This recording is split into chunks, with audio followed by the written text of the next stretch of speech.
Dope, dope, dope, let's get it. I'm a trapping fanatic, that shit automatic, so I cannot turn it on or off. Bitches all on my dick, then she hop on my dick, I'm like, why you keep hopping on and off? Yo, bitch all on my dick, she be doing the most. I tell her, little bitch, she so extra. And my gun up on me, but not run up on me. Niggas, they wanna fight, they some wrestlers.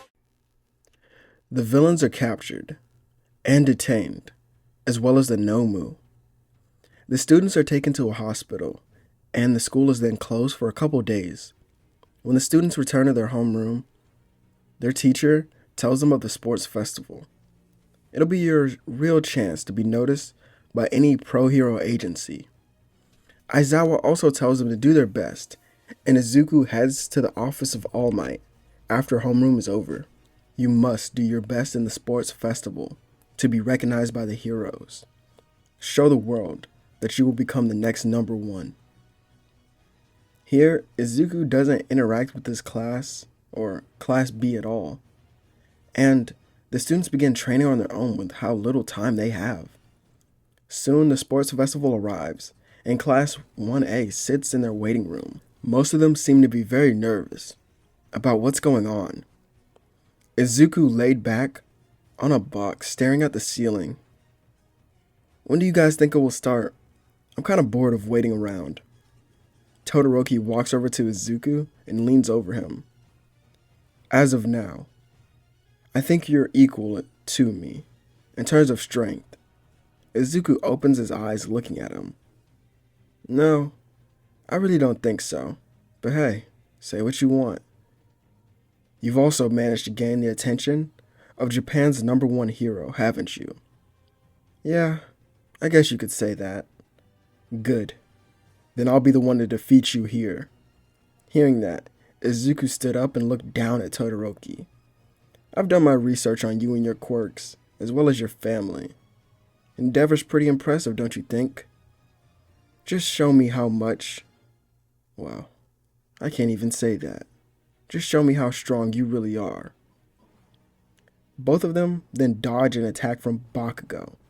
Don't you dare forget that I'm here, and I'm the best, you idiots. The class then heads out, and is greeted by Midnight, the overseer of the festival. She tells them all to be quiet and points to Izuku. He walks to the podium, as many begin to whisper. I don't really have anything to say at all. All I can tell you is my goal. I'll become Japan's next #1 hero. The other classes shout out at Izuku and begin to target him. The first event is revealed to be an obstacle course, as the students all line up and the gates open. Izuku bursts through all of them, flying at high speeds, until he encounters a group of 0-point robots. Really? That's it? Dirty fireworks. He points his finger towards them, blowing up 5 of them at once, causing them to fall behind him, and he continues on. President Mike states to the crowd that Izuku has a monstrous amount of firepower, and he tries to get Aizawa to comment on this. The teacher stays silent and watches Izuku be the first one to complete the obstacle race. He walks through and then sits down. Midnight asked him how it felt to be the first one through, and he sighed.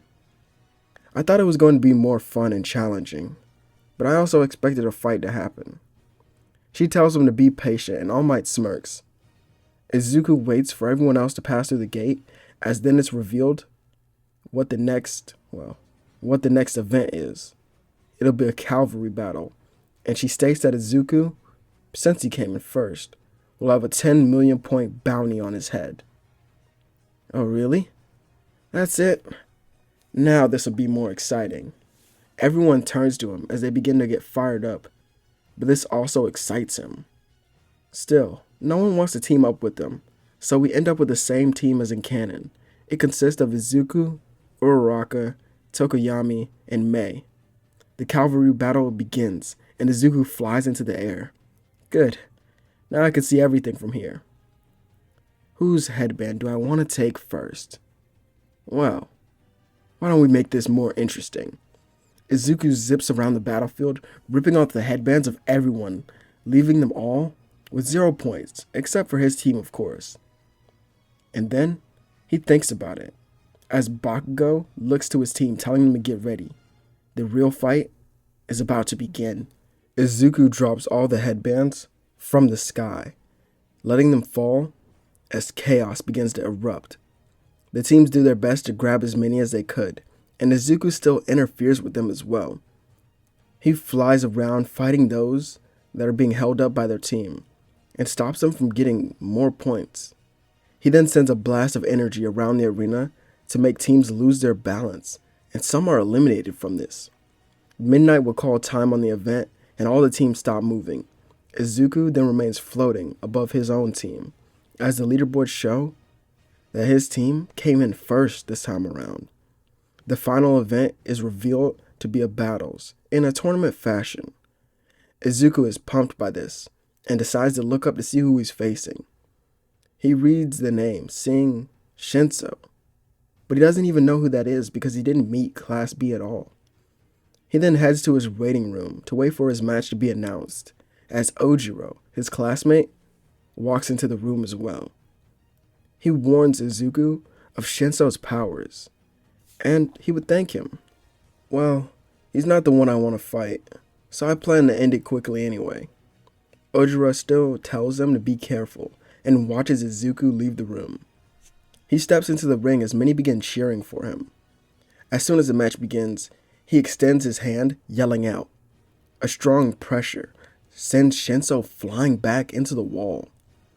Izuku was given the win by ring out. Not bad. I thought I would have pushed him through the wall though. Izuku watches the rest of the matches that occur in the first round as this leads to the second round. He looked at the tournament bracket to see who he was facing, as it was Todoroki. This one might be interesting. He waves to his class as he begins heading towards his waiting room.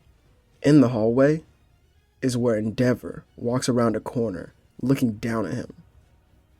You have an impressive quirk, but I'd call it a curse. What are you getting at? Maybe you need to find out more about your ancestors. Shoto will surpass All Might, and if you wish to become the number one, he'll crush you too. Izuku looks at Endeavor and walks by him laughing. What's so funny? Nothing. I just like the fact that your son hasn't even acknowledged you by using your quirk, and you claim he can beat me with half of his power? It's foolish, really. What are you trying to say, kid? I'm saying your son is acting like a brat, so I'll be the one to help him realize that his power is actually his own. You may have given him it, but that doesn't mean you get to control him. Oh yeah, and about becoming number one, there's one thing a Saiyan like me always has, and it's his pride, so don't count on Shoto taking me down that easily. Izuku enters the ring, facing Todoroki, who already seemed on edge. The match begins and Izuku sits down. This shocks the crowd as ice comes his way, but he stops it with just one hand and he moves his head around to look at his opponent. Come on, don't make that face at me. You're looking at me as if I'm the one who did something bad to you. Let's just talk for a bit. I don't want to. Well, that's too bad, because I'm not fighting you until you do. So, it's either you use both of your quirks, or you'll lose. Todoroki sends more ice with Izuku breaking it with a swat of his hand. He forces Todoroki to talk to him, and eventually convinces him that his second quirk is now his own. Fire ignites on that side of his body, and he sends scorching hot flames to his opponent. Izuku splits the flames with just his palms, and realizes his tail is on fire. He grabs it and starts to blow out the flames, as this is when Todoroki sees his opportunity. He sends ice towards Izuku, who would then vanish. Todoroki is then kicked out of the ring, but he stops himself with ice. Not bad. I really thought it was over. But let's keep going. The two trade blows, with Izuku humoring it for a while. Todoroki gives it everything he has, until he's now blown away by Izuku using one for all. This is where it ends. You're strong, Todoroki, so keep growing with each of your quirks. Izuku punches him so hard that he gets knocked out. The crowd roars for the boy as he then waves to them. He goes to sit back down with his class, who congratulates him, but he falls asleep. Before he passes out, he tells them to wake him up before his next match. During this is when a bunch of the class would ask Bakugo if he had any weaknesses. He tries to think of one, but he can't. Well, actually, he always tells me not to touch his tail, but I don't think it's a weak point. I think he's just self-conscious about it. The class then remembers how during his fight with Todoroki, he put out his flames before continuing the battle. Ida had already noted this as well, as he plans to utilize it during the battle. When it's time for their match, Uraraka wakes up Izuku from a short nap as he walks into the arena to see another one of his classmates. He actually didn't know who he was facing, and he was surprised. "Oh, it's you, Ida." It starts with Ida running around, slamming his leg into Izuku. He dodges it each time and starts to chase Ida, making this a battle of speed and endurance. Ida sees his opportunity and grabs the tail of Izuku while standing behind him. It's over now. Izuku stops moving for a moment, as All Might would cover his eyes while thinking, "This won't end well." Ida wonders if it worked, as he looks up to only see his classmate boiling with rage. Izuku shouts out while slamming his fist into Ida's face. He punches his opponent into the floor of the arena, shaking the entire stadium. Even those in the parking lot could feel it, and in the stands especially. The dust settles and reveals the ground below to be completely destroyed. All Might then recalls the time during their training where he accidentally stepped on the boy's tail and his demeanor completely changed. He tries to remember the moment as he thinks to himself, "I think young Midoriya said the reason was because he believes his tail connects him to the blood of his ancestors." Izuku stands there, looking down at Ida as he would walk away out of the stadium. He goes back up to his class after a while, where Bakugo looks at him. "I can't believe you told him to grab my tail." "Hey, his guess was as good as mine. I thought it would work. I've already surpassed that weakness. I've had enough of you doing it when we were kids." Bakugo then wins his next fight as well, as now the two face each other in the finals. They begin their own conversation while standing in the ring. "I knew we'd meet here. Of course we would. We're the best. So, let's show anyone who has any doubts." Bakugo launches forward with an explosion behind him, while Izuku flies forward. A punch lands on the face of Izuku, and his leg is on Bakugo's side. He grabs hold of Izuku's leg and spins before letting go. This sends him near the edge of the ring, and he does a somersault to stop himself. "You almost had me there." Izuku looks forward, not seeing his friend. "Pay attention." Bakugo appears next to him, releasing a huge explosion in the arena. The crowd begins to cheer, while Bakugo scoffs. These fools really think that's going to stop him. They probably only left a scratch. Izuku waves away the smoke out of his face and looks back at Bakugo. "Damn, that one hurt a lot." Bakugo then looks at Izuku's side to see he actually did a considerable amount of damage. But Izuku begins charging his power while yelling, as he stands straight back up and gets in a stance. Bakugo goes to take a step, but Izuku appears right in front of him. He's then hit with several blows, and then he slams to the ground. No one even saw him move. As President Mike comments on his speed, Aizawa states he's still not at his fullest. Izuku still has much more power beyond this. Bakugo is seen barely standing from these attacks, and Izuku decides now is the time to end it. He flips back to the other side and begins to charge a purple blast. Damn, this attack again? Good thing I've made a counter. Bakugo raises both of his hands, focusing on his next explosion. Each of them blasts their attacks, with a cement hero stopping them from connecting. The ring is destroyed as Bakugo is passed out on the ground, with Izuku standing with his shirt blown off. His nose starts to bleed, and he wipes it off, looking at it on his hands. Damn, Bakugo. You got me. Midnight begins the awards ceremony shortly after this, as All Might hands each of them their medals. Next, the students are given a day off from school so that they could rest. Izuku stays home with his mother as the two hang out all day, but he has a question lingering on his mind. Mom, do you know any martial arts? She shakes her head no, and he nods. I think I should learn more fighting styles, because I have the power to throw a punch. But sometimes it feels like I'm fighting like a wild animal, not a refined warrior or a hero. I think I need a break from my power training to work on more techniques. She smiles at her son, telling him that he's amazing and she'll support anything he wants to do.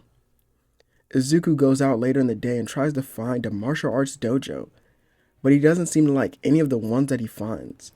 The next day at school, Aizawa shows them the results from the sports festival, and the leaderboard shows the number of agencies listed for each student. Izuku was at the top with a solid 5,000. Midnight would also come into the room helping them with their hero names, and Izuku thinks of his own. He wonders what his name should be and what it should have. He has some ideas, but he disregards them when he gets the thought of another name. He goes up to the front of the class as he's the last person, and Midnight reads it. The Great Saiyan. I like it. It incorporates who you are, and it sounds pleasing when you say it. It's approved. Izuku thanks her and goes to sit back down. Later that day, he would go to the office of All Might to discuss who he should go to. Izuku states he wishes to learn basic martial arts and fighting techniques to improve, his fighting style in combat, as he wants to perfect everything, and he wants to perfect One for All even further. All Might nods, saying he'll get back to him soon on that. Izuku thanks his mentor and leaves the room. As later that day, he gets a text from All Might and decides who he's going with. The students on a later date head to the train station to depart, but Izuku just flies to the home of Gran Torino. He knocks on the door, but there's no answer. So he walks inside and sees two old men on the floor with blood around them. Izuku drops his things and places his hand on their backs. Okay, good. They're still alive, so I'll just lend them a bit of my energy. As Izuku does so, he hears a strange noise from the TV as it cuts from commercial to the regular program that was already showing. It shows women in tights doing aerobics. One of the old men jumps up with a nosebleed, telling Gran Torino to get up. The show's back on. Oh yeah, and the kid's here. Gran Torino stands up, telling Roshi to turn it off as the kid shouldn't watch that with them. The old man then looks up at Izuku, asking who he was. Oh, I'm the Great Saiyan from UA. All Might was the one who suggested you, but I didn't think someone else would be here. Izuku looks at Roshi and then gets a strange feeling. As he listens to Gran Torino talk to him, he decides to test his theory. He shoots a small ki blast towards Roshi, who does the same, countering it. I knew it. How can you control ki? Are you a Saiyan as well? No. You have much to learn, boy. I'm just a martial artist with an addiction. Izuku looks at the old men in the room, and Gran Torino tells them to show off One for All. Oh, okay. He activates about 20% of it, as he has it perfectly under his control. Not bad for a kid. Let's see how well you move with it, though. Try to land a strike on us. Roshi then punches him in the face. Pay attention, boy. You can sense ki, so you should be able to dodge me. Izuku tries to punch them, but Roshi simply dodges while Gran Torino bounces around the room. Even after 10 minutes of trying, he couldn't land a single blow, as the old men tell him to stop. Sure, he has the power, but power is nothing.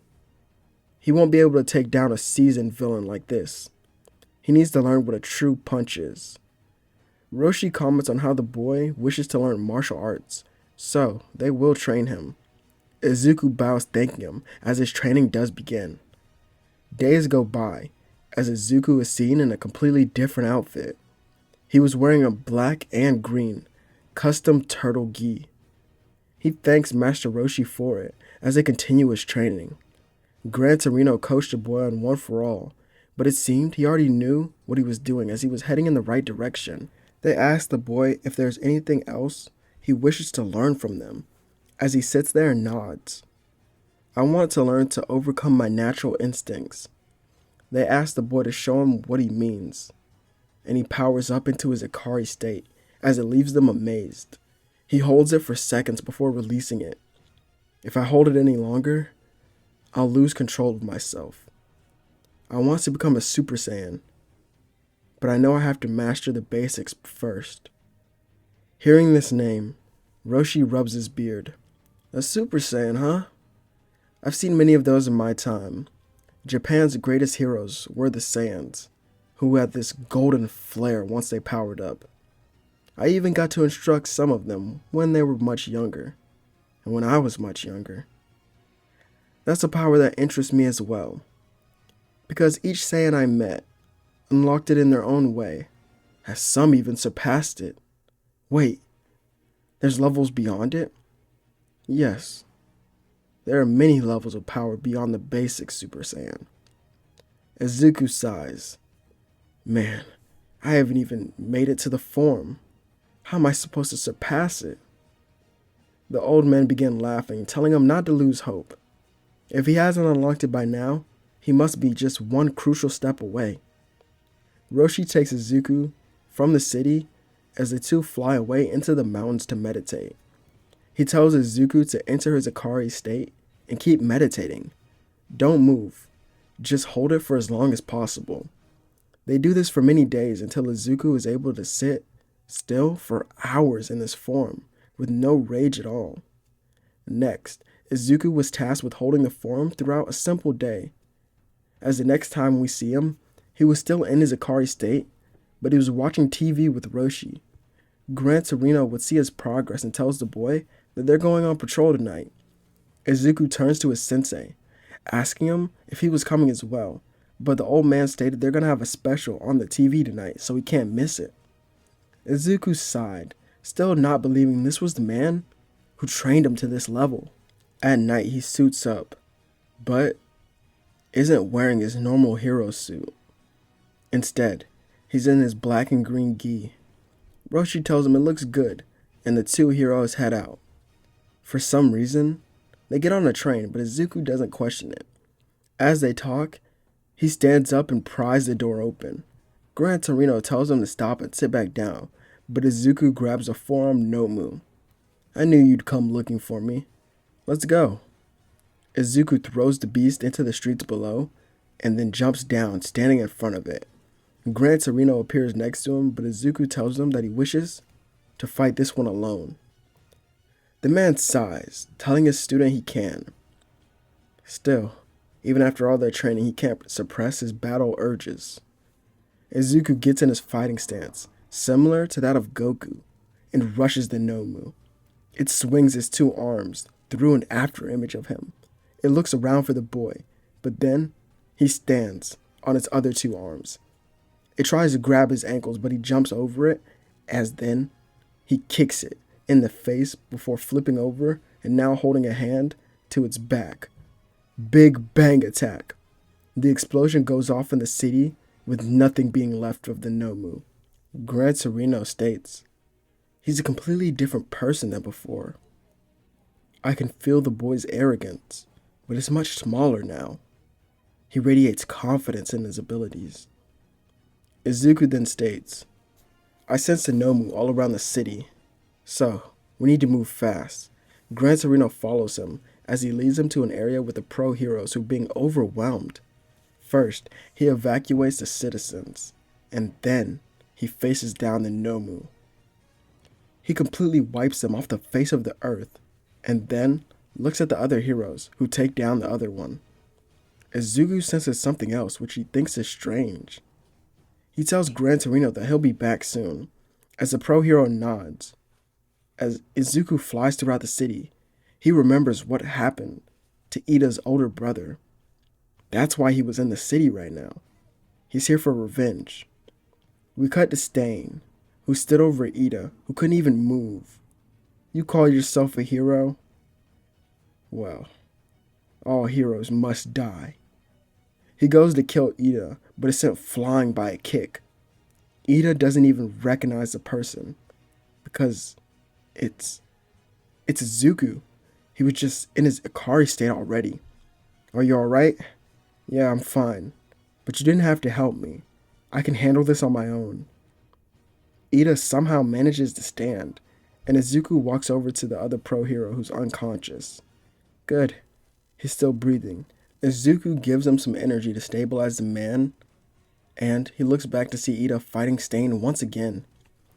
In his head, Ida thanks Izuku for honoring his wishes. Being able to get revenge for his brother means a lot to him. But he doesn't even do that. He loses once again to the hero killer, but is saved by his classmate. You've done enough. I'll handle it from here. Stain looks at Izuku and points his blade. Who are you supposed to be? I'm the great Saiyan man. I'm here to save people in this city.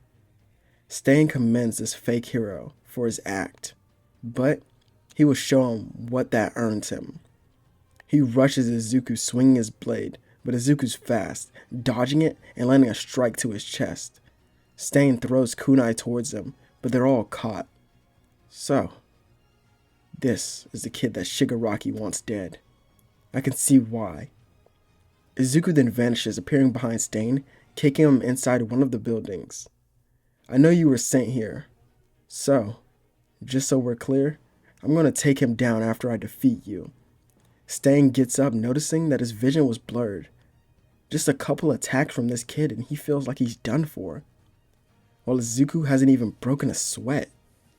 He swings his sword down one more time, but Izuku tilts his head, dodging it. The two keep going, but nothing works at all on Izuku. He seems invincible in this moment. Stain exclaims that he's going to kill this arrogant child. He swings his blade one final time with all his strength to try and cut him in half, but the blade itself is broken as Stain is sent flying into the back wall of the room. He looks up, seeing Izuku stand there in front of him. Man, you would have made such a cool hero. Why didn't you become one? Stain wonders why this kid was talking to him, so he humored it, talking about the failed hero society, which actually got Izuku to think about it. Yeah, I wouldn't say you're wrong at all. Hey Stain, what would you do to fix the heroes of Japan? They need to be exterminated and publicized as frauds, then replaced with true heroes such as All Might. Izuku sighs. I don't think we could kill him. But maybe once I'm the #1 hero, I'll use my influence to change everything, so people can see the real and the fake heroes. Stain begins to compare this child to that of All Might before he's knocked out by him. Izuku jumps from inside the building back outside, and he has the hero killer on his shoulder. He goes over and picks up the other hero as well. Ida stands there, looking at him, asking how he's able to do such amazing things. It's because I have to become the best. So sometimes, I do some training that I don't want to. I went against my own instincts and trained my emotions. Now I feel as if I become stronger than ever before, and that I can keep getting stronger. Overcome the wall that's in front of you and shoot past it all the way to your dreams. Izuku looks up, shooting a mouth beam into the sky to alert everyone where he was. The small group is later found by Endeavor, Todoroki, and Gran Torino. Another Nomu comes out of nowhere and grabs the hero killer, but he's saved by Izuku, who flies up and kills the creature. While midair, he turns in the direction of Shigaraki, who was watching him from afar. He holds up his hand, firing a ki blast that way, but the villains evade it as he quickly teleports him away from the area, as this marks the end of the hero killer saga. Now comes a couple of days that the students have left with their internships, as Izuku has to say goodbye to his mentors. Roshi tells the boy to stop by any time, and Gran Torino tells him to keep striving for a higher power. When they return to the school, All Might gives them the rescue training race. Izuku comes in first just by flying there with no problem at all. The rest of the class then notices his outfit is different. He sports the Turtle School gi, and after this class, Izuku goes to the office of All Might, where he would learn the origin of his quirk, one for all. The students also begin preparing for their final exams as we skip to their test day. All the teachers stand in front of the students as their matchups are revealed. Izuku and Bakugo are the only ones left, as they soon realize who they're up against. All Might jumps down from the skies, telling them that he will be their opponent. Izuku and Bakugo walk into the fake city. So, what's the plan, nerd? Well, he's the #1 hero, so let's overwhelm him with firepower and just get to the end so we can pass. All Might throws a punch at them, and Izuku blocks it. Bakugo then creates an explosion, hitting both of them. Izuku would stand back up as the pro hero notices his battle stance. So, he trained with Master Roshi. Hopefully he didn't pick up any of the man's bad habits. All Might rushes him, but Izuku dodges the punch, slamming his own into his side. He tries to strike Izuku, but the boy dodges and Bakugo appears again. The two of them then cause a great explosion together. And then they get away, starting to run towards the gate. So, do you want to keep fighting, or you just want to pass? Bakugo thinks about it, thinking that they should leave, as they don't know how much All Might is truly holding back, as he remembers the fight with that Nomu. Izuku nods, remembering it as well, as he throws Bakugo into the air. All Might then jumps from the rubble and goes to punch Bakugo, but Izuku blocks the attack and sends their teacher back down to the ground, as the two then fly to the gate together. They walk through passing, as did some of their classmates, but not all of them. At the end of the day, the class decides that this weekend they'll go out and buy more clothes. While out shopping, Izuku senses something familiar. He heads out to the area where the shopping centers are unopened and abandoned and sees Shigaraki. The two have a conversation while Izuku states that he will be the one to save him. Shigaraki declines this offer, telling Izuku not to follow him at all. The villain leaves the area, as now Izuku heads back to the shopping with his friends. Weeks later, they're seen on a bus heading to an unknown location with their homeroom teacher. They stop near a cliff, as all the students would get out. Aizawa tells the class that they'll be traveling on foot from here. Izuku doesn't even listen to the rest of what his teacher has to say. He jumps down the cliff with everyone else following him, as they look forward to see the monsters and begin preparing their quirks. Izuku tells them that if they work together, this won't be a challenge at all. They all jump forward, preparing themselves for the long fight ahead.